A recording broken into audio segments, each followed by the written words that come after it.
오늘 말씀을 좀 나누기 전에 이번 금요일 지선 전도사란 분이 오셔서 구역장 수련회를 겸한 찬양 집회를 합니다. 여러분 자주 부르는 은혜 이런 찬송 아주 입에 팍 붙어 있으시죠? 이런 노래를 이제 부르신 분이신데 간정도 정말 깊고 노래도 너무 복음성이 은혜롭고 그래서 참 모시기 굉장히 힘든 분인데 오게 되셨어요. 그러니까 정말 은혜를 사모하는 마음으로 구역장 당연히 오시지만 모두 다 참석해서 큰 은혜 받는 시간이 되면 좋겠습니다.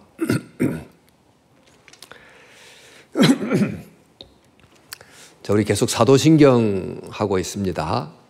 우리가 먼저 하나님을 믿습니다. 또 이어서 예수님을 믿습니다. 이제 고백이 이어지는데 그 예수님을 믿는다. 이제 그 말은 우리가 알듯이 예수, 즉 여호와는 구원이시다.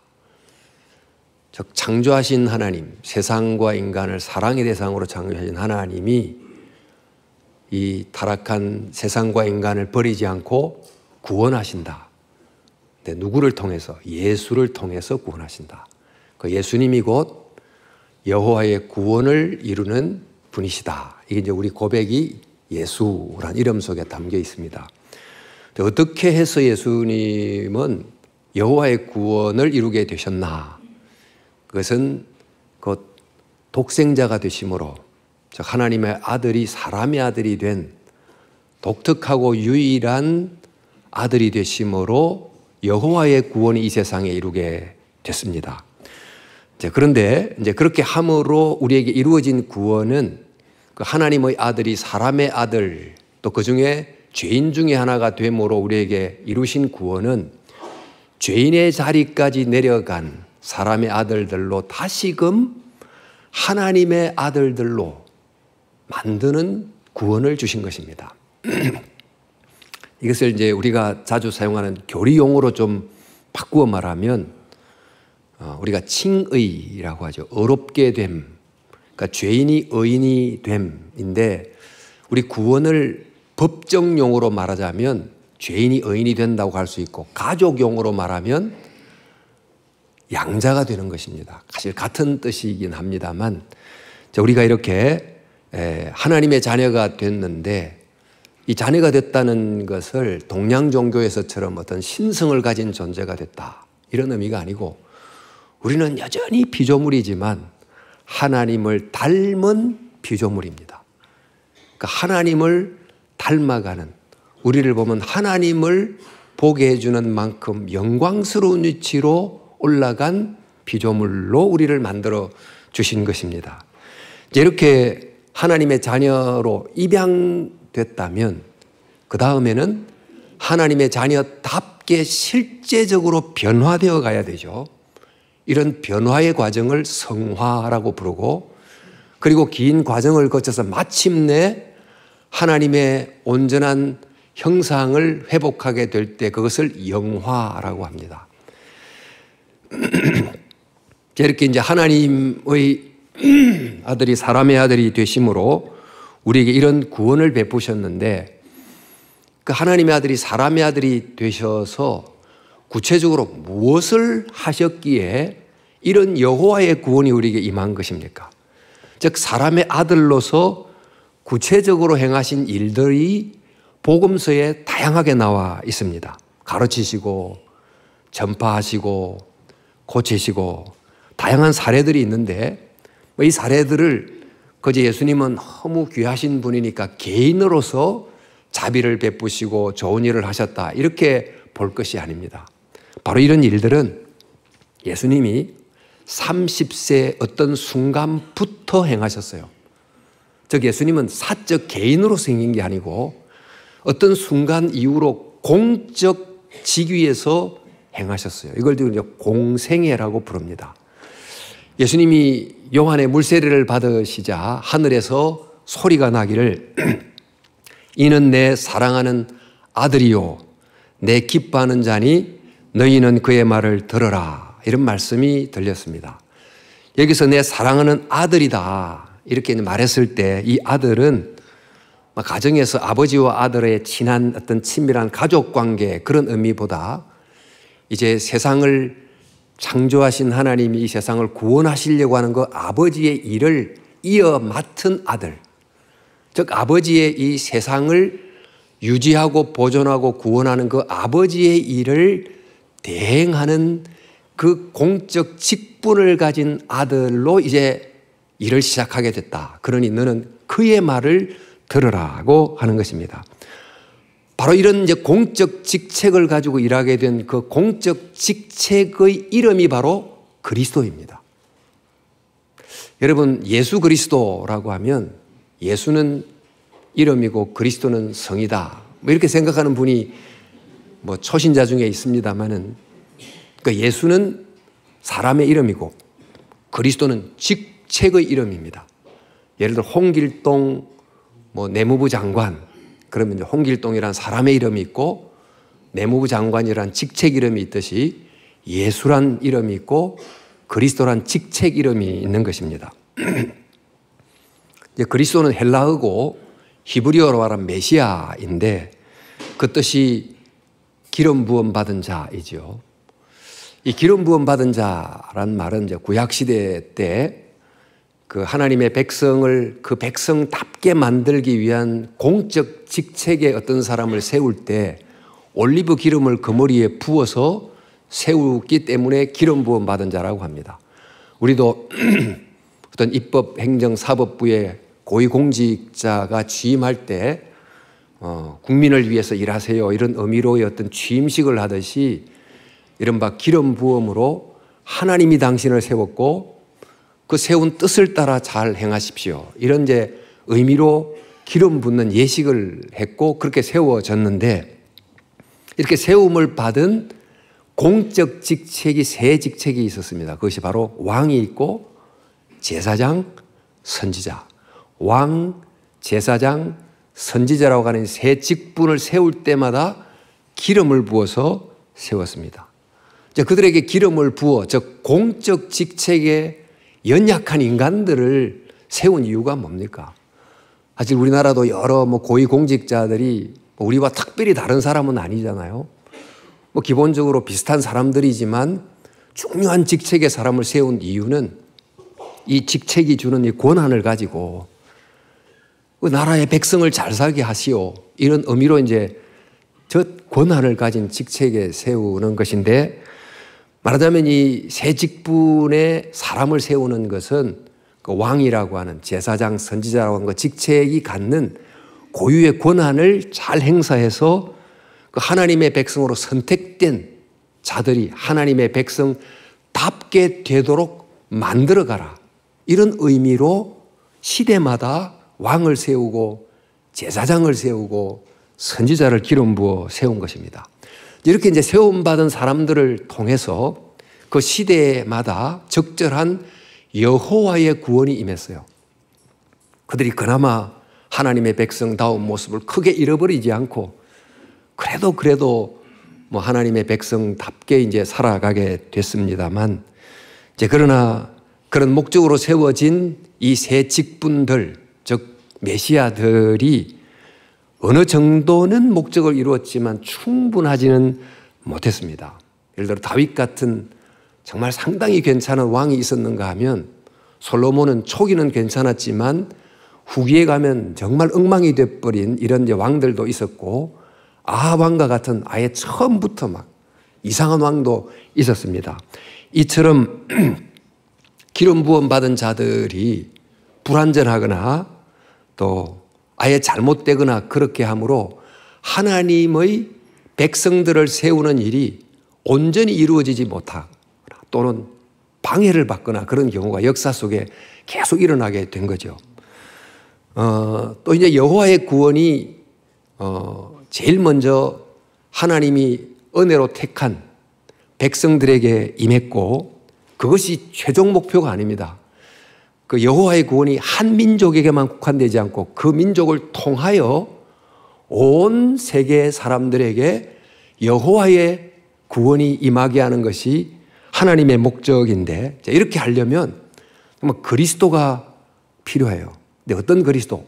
온전한 그리스도가 와야만 하나님이 목표한 여호와의 구원이 제대로 이루어집니다. 그래서 구약 성경에 보면 그 불완전한 메시아들, 불완전한 왕들, 제사장들, 선지자들을 보면서 늘 마음속에 진정한 왕이 좀 오면 좋겠다. 진정한 제사장, 진정한 선지자가 와야 될 텐데 라고 하는 이런 기대와 소망이 있어서 선지자들의 글 속에 끊임없이 이 온전한 메시아, 즉 온전한 그리스도가 오기를 고대하는 예언이 계속됐어요. 그 예언 중에 하나를 이제 언급하자면 이사야서에 나온 말씀인데 주 여호와의 영이 내게 내리셨으니 이는 여호와께서 내게 기름을 부어사. 기름 붓는 자가 누구죠? 메시아, 그리스도. 그러니까 메시아 그리스도가 오는데 가난한 자에게 아름다운 소식을 전하게 하리 하심이라. 나를 보내사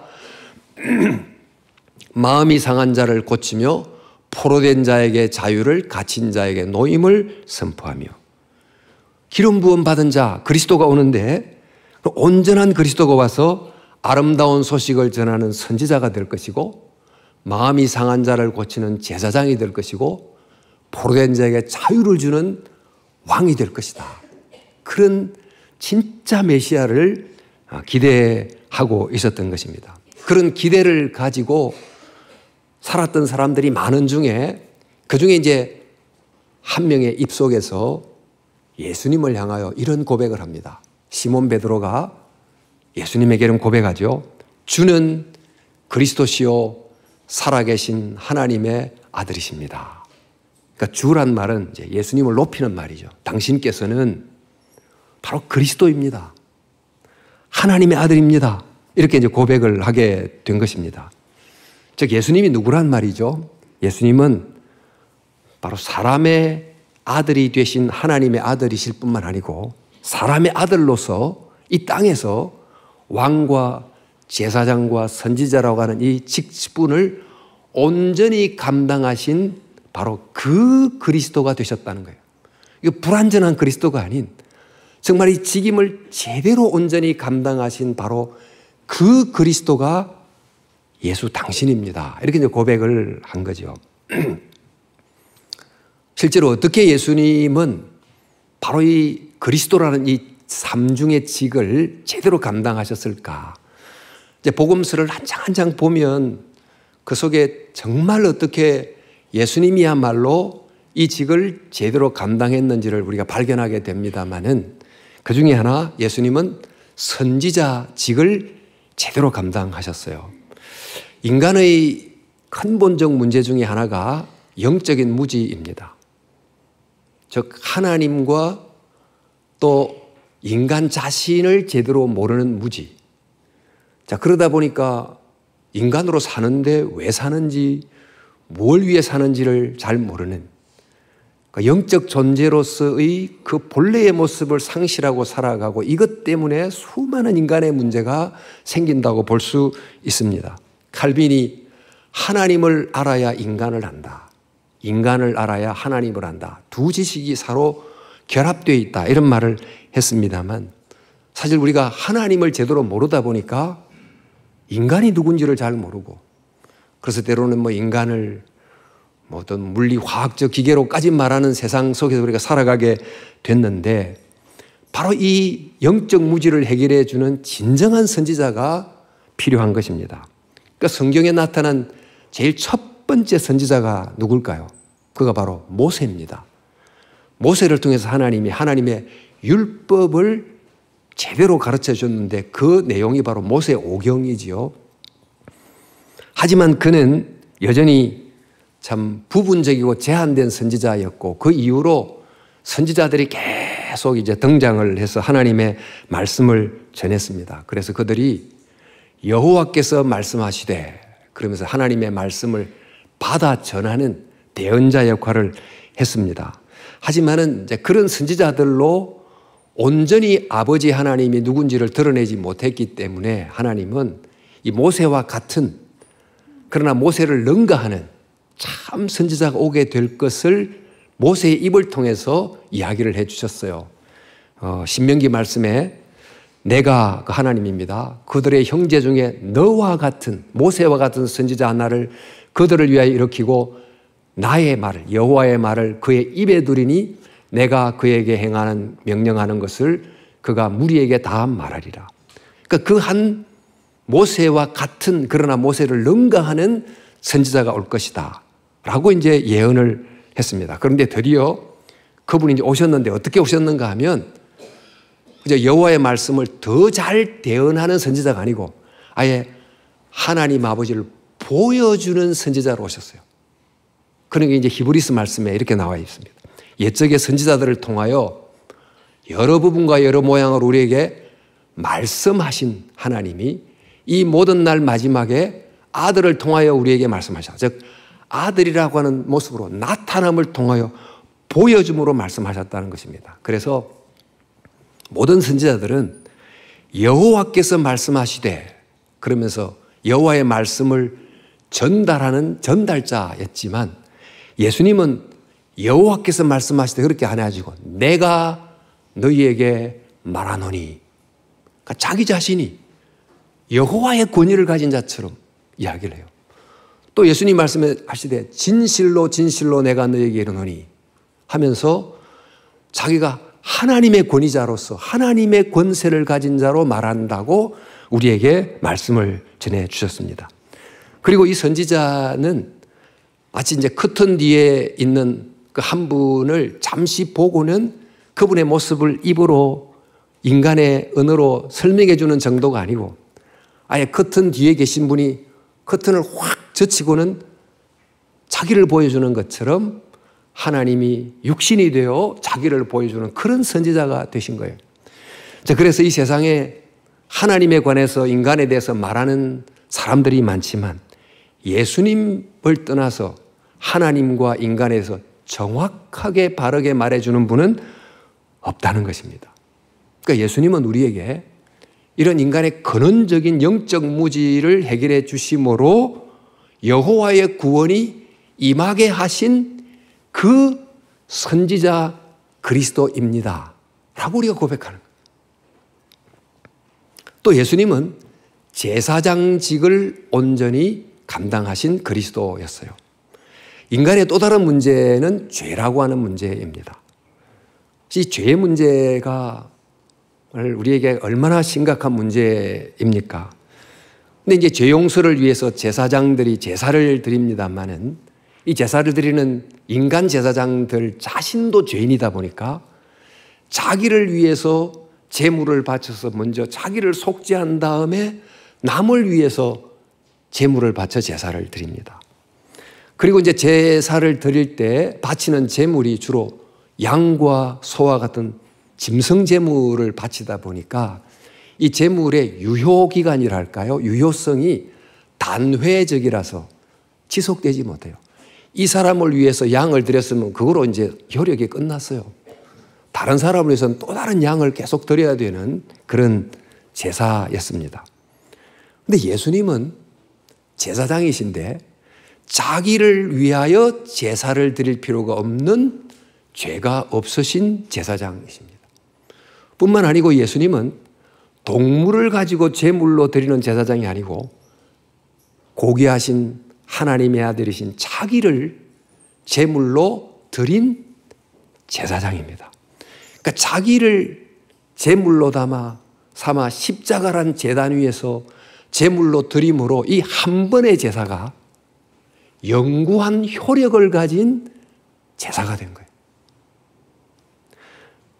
우리 히브리서 7장 말씀에 그는 저 대제사장들이 먼저 자기 죄를 위하고 먼저 자기 죄를 속하고 그 다음 백성의 죄를 위하여 날마다 제사를 드리는 것과 같이 할 필요가 없나니 이는 그가 예수님은 단번에 자기를 제물로 드려 제사를 드리는 제사장이었다. 또 다른 구절에 염소와 송아지에 필요하지 아니하고 오직 자기의 피로 영원한 속죄를 이루사 단번에 성소에 들어가셨다. 이렇게 되어 있습니다. 또 구약의 제사장은 제사장들이 많지만 대제사장 한 명이 오직 유일하게 지성소에 가서 속죄를 합니다마는 이 예수님은 자신의 제사를 통해서 정말 우리들이 지성소로 다 들어갈 수 있게 만드시는 제사장이에요. 예수님이 십자가를 지시자 성전 휘장이 위에서부터 아래로 찢어지면서 감히 죄인된 우리들이 대제사장 혼자도 두려워 감히 들어갔던 그 지성소 안으로 우리가 담대히 그분 앞으로 나아갈 수 있게 만들어주신 대제사장이라는 거예요. 그래서 히브리서 10장 말씀에 우리는 예수의 피를 힘입어 담대하게 지성소에 들어가게 되었습니다. 예수께서는 휘장을 뚫고 우리에게 새로운 살 길을 열어주셨습니다. 이처럼 예수님은 자기 자신을 제물로 드림으로 단번에 영원한 효력을 가진 속죄를 이루신 온전한 제사장 그리스도가 되심으로 우리에게 여호와의 구원을, 죄를 용서해 준다는 여호와의 구원을 베풀어 주셨다는 거죠. 또 예수님은 왕의 직임을 온전히 수행하셨는데 인간의 또 다른 문제가 뭔가? 그건 바로 악과 죽음이란 문제입니다.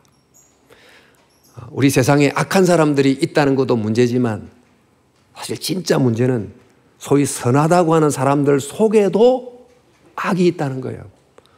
모든 사람 속에 악이 존재해요. 그 악의 결과로 모두는 다 죽음의 종노릇하고 살아가고 있습니다. 왕이라고 하면 악한 자의 위협에서부터 선한 사람을 건져내는 일을 해야 되지만 더 근본적으로는 모든 사람들 속에서 사람을 괴롭히는 그 악이라고 하는 진짜 적으로부터 백성을 건져내는 왕이 돼야 되지 않았습니까? 그런데 이 세상에 많은 왕들은 자기 속에도 악이 있어. 그 어느 정도는 선의 일도 하지만 악의 종노릇을 하는 경우가 얼마나 많은지. 또 왕이 가지고 있는 강력한 권세를 가지고는 백성들을 위하기도 하지만 권세를 남용해서 정말 잘못되는 경우도 얼마나 세상에 많이 있습니까? 이처럼 인간 속에 있는 이 악이라고 하는 문제를 해결하고 또 악이 만드는 그 죽음이라는 문제를 해결하는 이 왕이 꼭 필요한데 그 왕이 어디에 있느냐는 거예요. 예수님은 이 세상에 오실 때 말을 타지 않고 나귀를 타고 오셔서 정말 백성들을 발로 밟는 왕이 아니고 백성들의 발을 무릎 꿇어 섬기는 왕으로 오셨습니다. 그보다 더 나아가서 정말 자기 목숨을 백성들을 위해서 버리시는 왕이 되셨어요. 우리가 아는 마태복음에 인자가 온 것은 섬김을 받으려 함이 아니고 도리어 섬기려 하고 자기 목숨을 많은 사람의 대속물로 주려 함이라고 했습니다. 바로 이런 우리 인간 모두 속에 있는 이 악과 죽음이라고 하는 적을 싸워 이겨야 되는데 이것을 위해서 부하들을 막 죽음의 자리로 내모는 왕이 아니고 왕이 직접 홀로 그 적진 속으로 들어가서 자기가 죽음으로 적을 이기는 마침내 십자가에 죽고 부활하심으로 진정한 승리를 선물로 주시는 그 왕이 되신 거예요. 그래서 우리에게 허물과 죄로 죽었던 우리를 살리시는 역사를 하셨어요.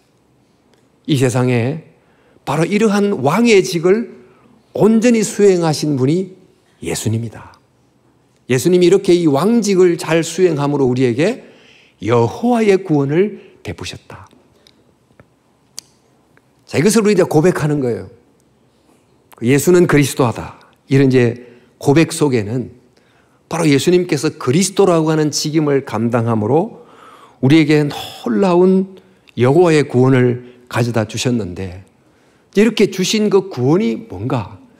우리가 받은 이제 구원은 여러 각도에서 설명할 수 있지만 앞서 말한 것처럼 죄인이 의인이 됐다 이렇게도 표현할 수 있고 영생을 얻었다도 표현하지만 그 구원의 본질이 뭐냐? 우리가 하나님의 자녀가 됐다고 하는 거예요. 하나님의 자녀가 된 것, 이게 곧 우리의 베푸신 여호와의 구원의 가장 핵심인데, 이 하나님의 자녀가 됐다, 즉 죄의 종으로 전락해버린 우리들이 다시 하나님의 아들들, 즉 하나님의 형상이 됐는데, 이 하나님의 아들이 된 구원의 중요한 두 면을 알아야 됩니다. 우리 하나님의 자녀다 했을 때 이제 첫 번째는 신분이라고 하는 은혜예요. 하나님과 관계가 없는 사람으로 살다가 입양이 됐다고 하면 그 아버지와 나는 특별한 관계가 되잖아요. 부자 관계라고 하는 신분의 엄청난 변화가 이제 일어나게 되는데, 이 변화된 신분은 언제든지 그 가정에서 아버지와의 사귐을 가능하게 합니다. 죄인이기 때문에 원래 진노의 대상이었던 우리들이 의롭다함을 받게 되고 하나님의 자녀라는 신분을 받게 됐습니다. 이것이 바로 하나님 예수님께서 우리에게 이루신 가장 중요한 선물이라서 십자가를 지시고 부활하고 성천하시면서 처음으로 하신 말씀이 바로 그 말씀이에요. 내 아버지 곧 너희 아버지께 올라간다, 그런 말이었어요. 이제부터 나의 아버지가 곧 너의 아버지가 됐다, 이런 말씀을 하시지 않았습니까? 이렇게 우리가 하나님의 자녀가 되는 신분을 얻게 됨으로 우리가 할 수 있는 게 바로 하나님을 향하여 아버지라고 부를 수 있게 돼요.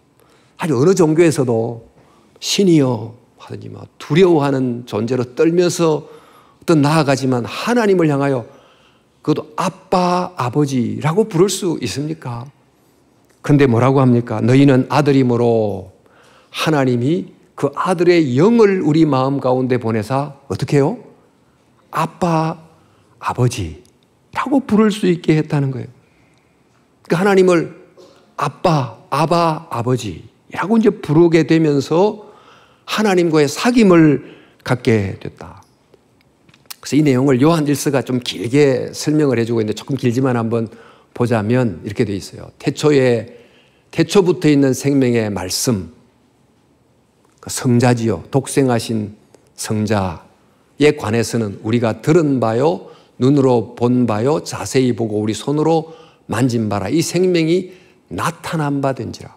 그러니까 독생하신 하나님이 사람의 아들로 나타났기 때문에 우리가 눈으로도 봤고 손으로도 만질 수 있게 됐다.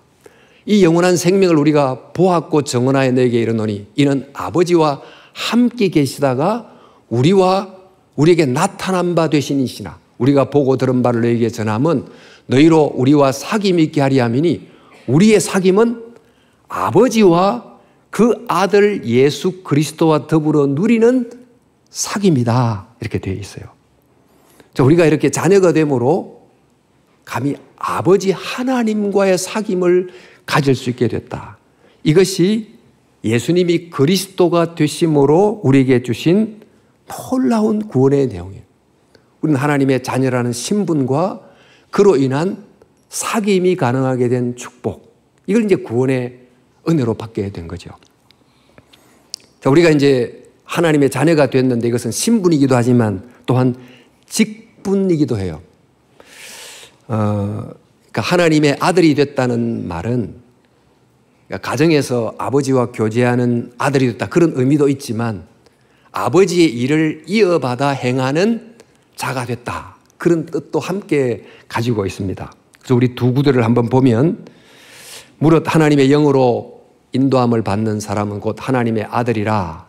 그는 어떻게 하죠?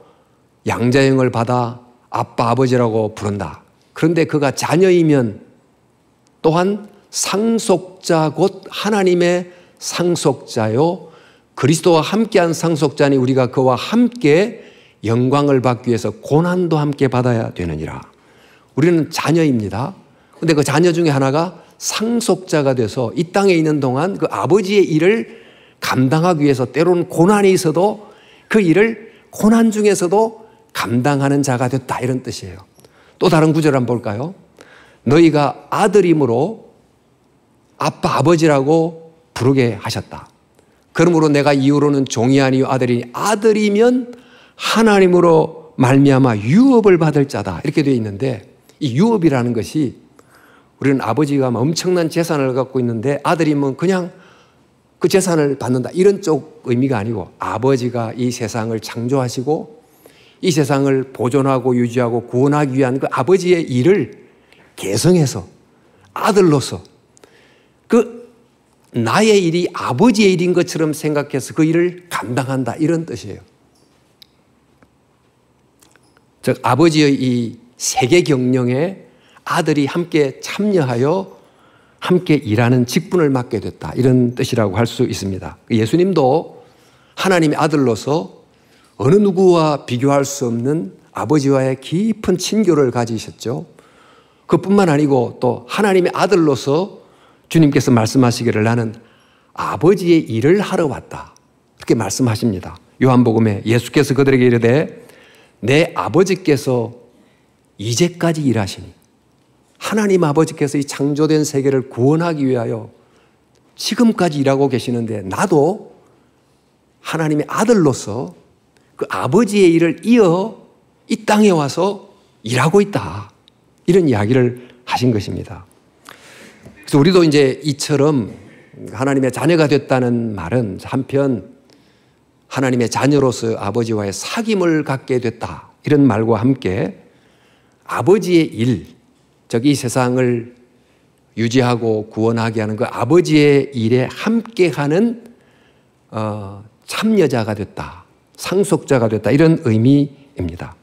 그래서 우리는 정말 아버지의 일을 한다고 할 때 그 일이 그저 교회 봉사의 일 정도가 아닌, 내가 세상에서 수많은 일을 하는데 그 일이 곧 그 예수님이 이 땅에서 아버지의 일을 이어받으면서 하신 일이 곧 왕직, 제사장직, 선지자직을 행한 것처럼 우리도 여러 직업을 가지고 살아가는데 그 일이 왕, 제사장, 선지자적 일을 이 현대적 상황에서 하는 것입니다. 그래서 우리의 이름이 뭐냐면 그리스도인이에요. 그리스도인, 무슨 말이에요? 그리스도의 사람, 즉 그리스도라고 하는 이 삼중의 직을 하나님의 아들, 자녀로서 내가 하는 이 삶의 현장에서 이어 계승하는 사람이라는 것이에요. 자, 이제 말씀을 좀 정리해 보면 우리가 예수님을 통해서 여호와의 구원을 받았는데 그 중에 첫 번째가 자녀의 신분과 그로 인한 하나님과의 사귐이잖아요. 그러니까 이것이 얼마나 놀라운지 이 은혜를 정말 소중히 여기고 붙드는 우리가 돼야 됩니다. 우리 아버지와의 사귐, 그러니까 마치 뭐 대등한 관계에서 사귀는 이런 뉘앙스를 줄지 모르지만 이 사귐은 그 하나님 아버지를 향한 예배를 뜻하는 것입니다. 우리가 하나님을 예배할 수 있게 됐어요. 하나님의 말씀을 듣고 그분에게 기도하고 찬양으로 응답하는 바로 이런 예배 속에 있는 영적인 사귐을 주신 것입니다. 근데 이 사귐은 갈수록 깊어지고 갈수록 풍성하고 이건 영원히 지속되는 것입니다.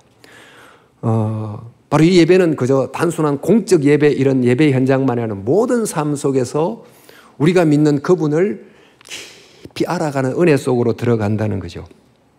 우리가 살면서 가장 소중한 게 뭡니까? 정말 좋은 환경과 건물 속에 있는 겁니까? 물론 그것도 좋지만 가장 좋은 사람, 가장 사랑하는 사람과 함께 있는 것이 더 중요하지 않아요?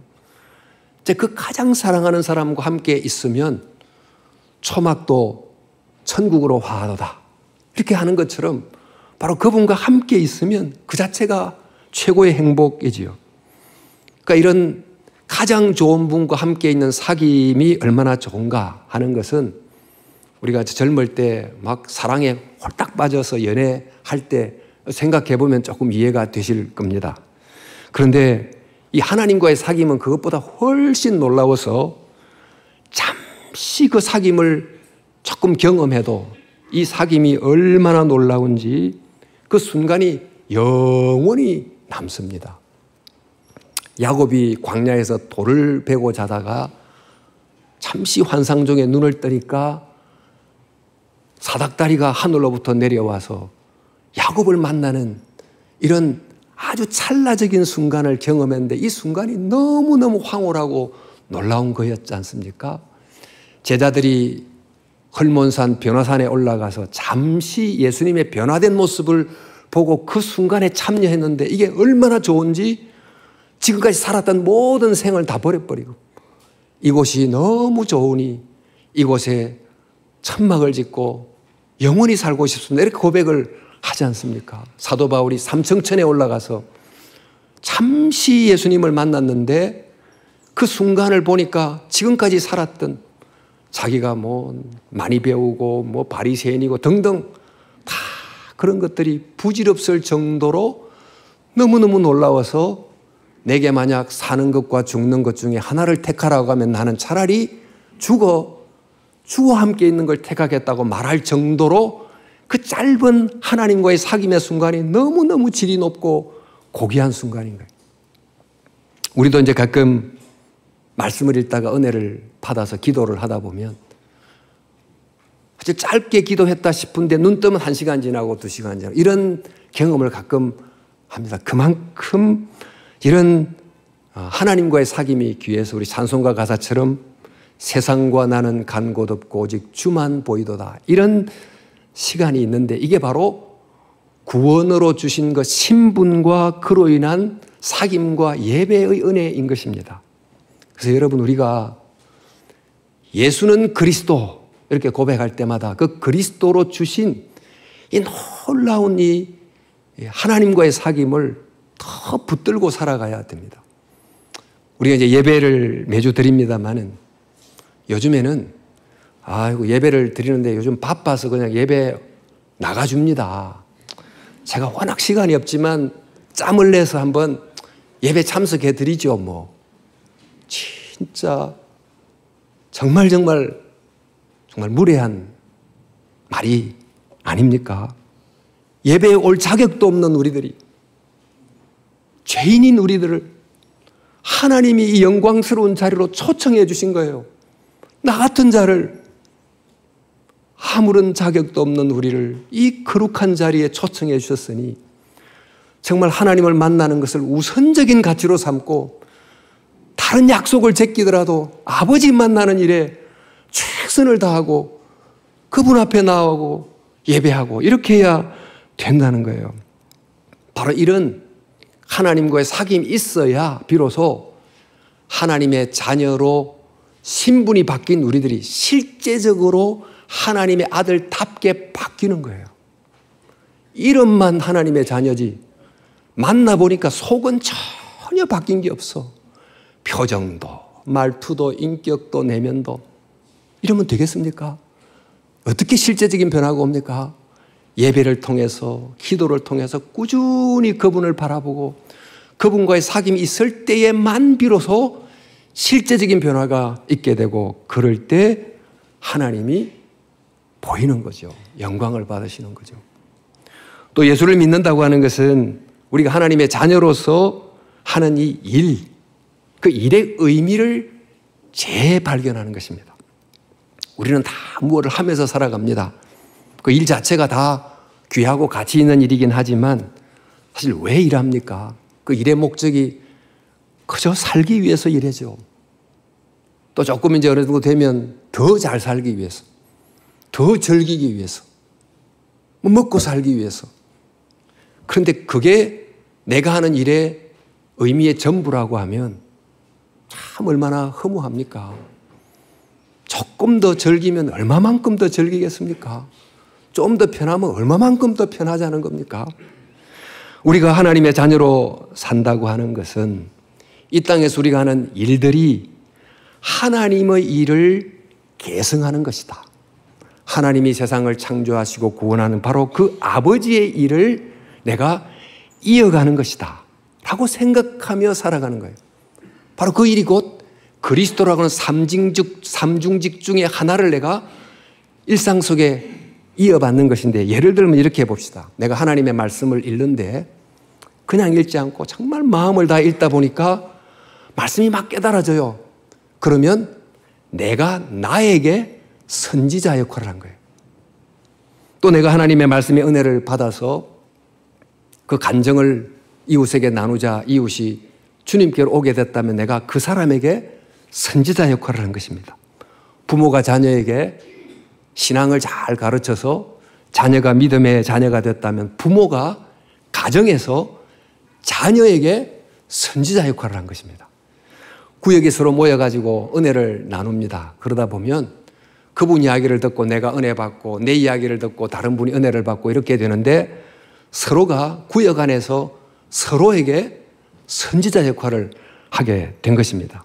이 성경 말씀처럼 그리스도의 말씀이 너희 속에 풍성히 거하여 모든 지혜로 피차 가르치며 권면하고, 또 뿐만 아니고 우리가 세상 일을 하면서 하여튼 요즘은 특별히 자기 주관이 굉장히 뚜렷하시기 때문에 자기 주관을 따라서 판단도 하고 평가도 하고 또 이념을 따라서 보기도 하고 그럽니다마는 하나님의 말씀을 따라서 좌로나 우로나 치우치지 않고 건강하게 판단하고 살아간다면 우리가 사회 속에서 선지자 역할을 하는 것입니다. 또 우리가 하나님 앞에서 온 마음을 다해서 예배를 오늘처럼 드린다면 우리가 바로 이곳에서 제사장직을 행하는 것이 되고, 또 우리가 예배를 드릴 때 내가 오늘 이렇게 사는 것은 전적으로 하나님의 은혜입니다 라고 하는 고백을 담아 정성을 담은 헌금을 주님께 드리면 온전한 제물을 하나님께 바치는 제사장직을 지금도 우리가 계승하는 것이 되죠. 또 우리가 이제 삶의 자리에서 뭘 하든지 죽게 하듯 하면 내가 하는 일이 하나님께 드리는 제물이 돼요. 내가 일하는 그 시간이 하나님께 드리는 제물이 됩니다. 그래서 로마서는 바로 내가 무엇을 하든지 죽게 하듯 하면 그 하는 일과 시간이 하나님 앞에 드려지는 제물을 바치는 영적 예배다 그러면서 사도 바울이 그러죠. 너희 몸을 하나님이 기뻐하는 거룩한 산제물로 드리라. 이는 너희가 드릴 영적 예배니라. 일상 속에서 내가 하는 일을 통해서 하나님께 제사를 드리는 제사장직을 계승할 수 있다는 것이죠.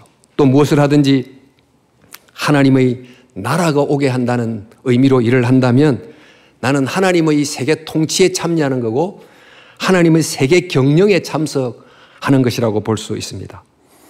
여전히 섬기는 리더로 산다면 또한 또 하나님의 또 왕적인 모습을 이제 보여주는 것이 될 것입니다. 여러분, 우리가 예수는 그리스도를 이제 고백을 하는데 이 고백은 곧 그리스도가 되심으로 우리에게 주신 바로 그 놀라운 은혜를 기억하고 참 하나님의 자녀라는 신분으로 그분과의 사귐을 귀히 여기며 살겠습니다. 이런 고백을 하는 거예요. 정말 여러분, 이 은혜를 받았으니까 예배, 기도, 말씀, 찬양을 통해 더욱 꾸준히 하나님을 붙들고 하나님을 바라보고 살아가기를 진심으로 바랍니다. 그리하여 하나님의 아들이라는 신분만, 이름만 가지지 않고 실제적으로 우리의 표정이, 우리의 말이, 우리의 인격이, 우리의 태도가 조금씩 하나님의 아들답게 바뀌어가는 은혜가 있기를 바랍니다. 또한 우리가 예수를 주로 고백한다는 것은 내가 하는 일의 의미를 재발견하는 것이다. 그저 내가 그냥 생존을 위해서, 즐기기 위해서, 돈 많이 갖기 위해서 이렇게 사는 게 아니고 내가 하는 일은 곧 아버지 하나님의 일을 이어 계승하는 것이다. 이런 마음을 가지고 살면 내게 보람이 있어요. 또 내가 하는 일이 지나가지 않고 하나님 나라 역사책에 한 페이지 아니면 적어도 한 줄이라도 기록이 되는 의미를 갖게 된다 하는 것을 기억할 수 있기를 바랍니다. 예수는 그리스도, 이 고백 속에 담겨있는 놀라운 은혜를 다시 한 번 더 기억하면서 하나님과의 사귐 더 깊이 들어가시고 또 하나님의 아들로서 그리스도라는 삼중직을 행하는 삶으로 세상으로 멀리 나아가서 하나님께 영광을 돌리는 저와 여러분 될 수 있기를 주님의 이름으로 축원합니다.